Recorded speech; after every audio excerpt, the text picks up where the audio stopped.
आप सभी को नमस्कार। मेरा नाम प्रशांत कुमार बिजारनिया है। मैं राजस्थान के झुंझुनू ज़िले से हूँ। ये वीडियो राजस्थान में जूनियर अकाउंटेंट भर्ती जो प्रक्रियाधीन है उसको ध्यान में रख के बनाया गया है। मैं एक कॉमर्स विद्यार्थी हूँ।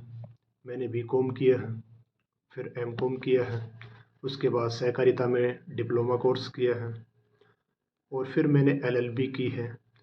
ये सभी कोर्सेज मैंने राजस्थान विश्वविद्यालय के कैंपस से किए हैं और अभी मैं हाल ही में लेबर लॉ में डिप्लोमा कर रहा हूँ राजस्थान विश्वविद्यालय से।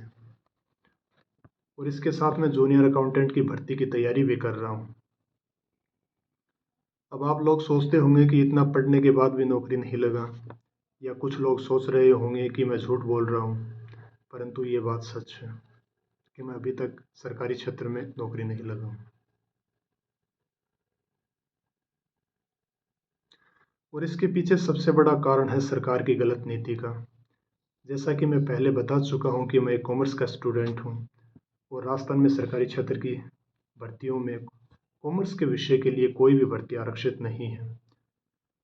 पिछले 10 साल में एक बार जूनियर अकाउंटेंट की भर्ती आई है और इस भर्ती में भी गैर कॉमर्स या यूँ कहूँ कि गैर वाणिज्य विषय के विद्यार्थियों को भी शामिल कर लिया गया है। कॉमर्स का विद्यार्थी 11th क्लास से लेकर 12th में बीकॉम के 3 साल लगाने के बाद कुल मिलाकर 5 साल की तैयारी करने के बाद और उसके बाद भर्ती परीक्षाओं की तैयारी करने के बाद जब कॉमर्स के विषय की कोई भर्ती आती है, अकाउंटेंट की भर्ती आती है, तो जो सरकार है वो अपने वोटों के चक्कर में, अपने निहित स्वार्थ के चक्कर में इस भर्ती में गैर कॉमर्स विद्यार्थियों को भी शामिल कर लेती है और सरकार कहती है कि हम सभी विद्यार्थियों को मौका दे रहे हैं। और परिणाम स्वरूप ये होता है कि अकाउंटेंट की भर्ती में 60 से 70% पदों पर गैर कॉमर्स के विद्यार्थियों द्वारा कब्जा कर लिया जाता है। ये सब होता है सिलेबस के पैटर्न के कारण, उसमें आने वाले सब्जेक्ट की वजह से ऐसा होता है। और सरकार सब्जेक्ट के पैटर्न से ही असली खेल खेलती है, क्योंकि जूनियर अकाउंटेंट भर्ती में 50% सिलेबस कॉमर्स के फेवर में नहीं होता। बाकी 50% जो कॉमर्स विषय होता है उसमें अधिकांश सिलेबस थ्योरेटिकल सिलेबस होता है। प्रथम कॉमन पेपर में कला, साहित्य एवं संस्कृति, जियोग्राफी, हिंदी, इतिहास और अन्य 2 विषय भी होते हैं। तो आप इस बात से अनुमान लगा सकते हैं कि इस भर्ती में कॉमर्स के विद्यार्थियों का सिलेक्शन तो कम मात्रा में ही होगा, क्योंकि दूसरे विषयों के विद्यार्थी इसमें ज़्यादा नंबर ले आएंगे। और कौन से विषय के विद्यार्थी ज़्यादा नंबर लेके आएंगे ये आप अच्छी तरह जानते हैं। सरकार ने ये गलती ये की है कि इसमें गैर वाणिज्य विद्यार्थियों को इस भर्ती प्रक्रिया में शामिल कर लिया, जो सरकार को नहीं करना था।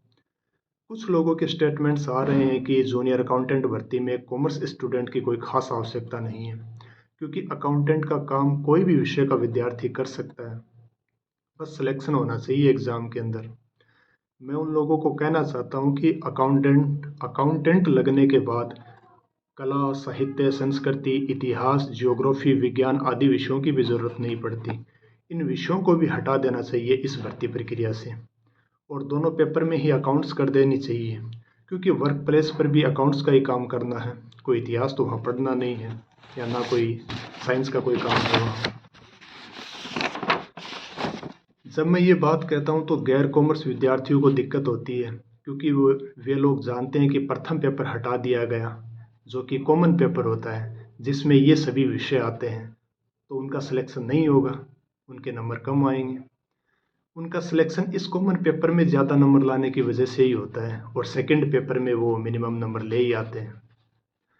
जब अन्य विषयों की भर्ती आती है तब तो उस विषय से संबंधित डिग्री होना आवश्यक कर देती है सरकार, परंतु कॉमर्स विषय की भर्ती आती है, जैसे कि जूनियर अकाउंटेंट भर्ती आई है, तब सरकार सभी विषयों के विद्यार्थियों को शामिल कर लेती है इस भर्ती में।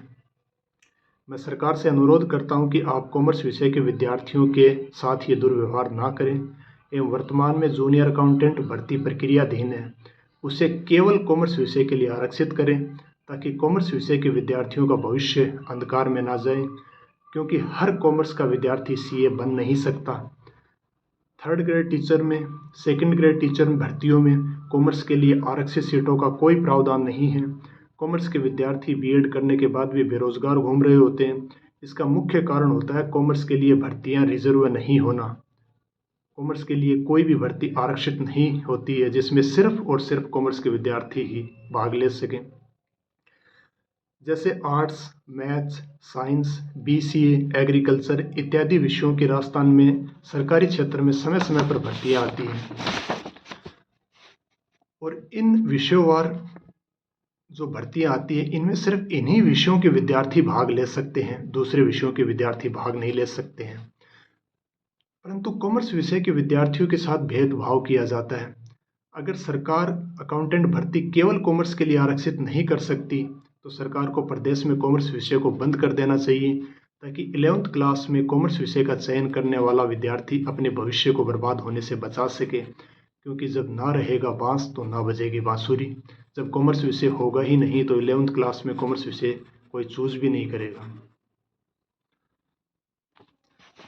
तब अच्छा होगा कि 11th क्लास में पढ़ने वाला बच्चा, नामांकन करवाने वाला बच्चा आर्ट्स ले या मैथ ले या साइंस ले, बीसीए ले, एग्रीकल्चर ले, इसमें कोई भी विषय लेकर इन विषयों का लाभ ले सकता है क्योंकि इन विषयों में समय समय पर विषयवार सरकारी क्षेत्र में भर्तियां आती रहती हैं और इन भर्तियों में दूसरे विषयों को शामिल नहीं किया जाता। जैसे कि हाल ही में कंप्यूटर अनुदेशक की भर्ती आई है, उसमें सिर्फ कंप्यूटर बैकग्राउंड से संबंधित बीसीए वाले, कंप्यूटर साइंस से संबंधित विद्यार्थी इसमें फॉर्म भर सकते हैं। जैसे कि आर्ट, मैथ, साइंस, एग्रीकल्चर वाले विद्यार्थी इसमें शामिल नहीं किए गए थे। परंतु कॉमर्स की भर्तियों में ऐसा नहीं होता है। कॉमर्स की भर्ती आती है तो उसमें आर्ट्स वालों को भी शामिल कर लिया जाता है, मैथ वालों को भी शामिल कर लिया जाता है, एग्रीकल्चर वालों को भी कर लिया जाता है, साइंस वालों को भी कर लिया जाता है, बीसीए वालों को भी शामिल कर लिया जाता है। इससे कॉमर्स के विद्यार्थी जो लगने होते हैं उनकी सीटों पर अन्य विषयों के विद्यार्थी कब्जा कर लेते हैं और वो कॉमर्स के विद्यार्थी फिर बेरोजगार हो जाते हैं। प्रत्येक विषय की भर्ती में विषय की बाध्यता होती है, परंतु कॉमर्स की भर्ती में विषय की बाध्यता क्यों खत्म कर दी गई है, इसका जवाब तो सरकार को ही देना होगा। अंत में मैं सरकार से अनुरोध करता हूं कि कॉमर्स के विद्यार्थियों के भविष्य के साथ खिलवाड़ को रोका जाए। 3rd ग्रेड व 2nd ग्रेड टीचर भर्तियों में कॉमर्स विषय के लिए सीटें आरक्षित करें, ना कि उन्हें सोशल साइंस में डालकर इस समस्या से इतिश्री करें। जूनियर अकाउंटेंट भर्ती को केवल कॉमर्स के विद्यार्थियों के लिए आरक्षित करें। धन्यवाद। जय हिंद, जय भारत।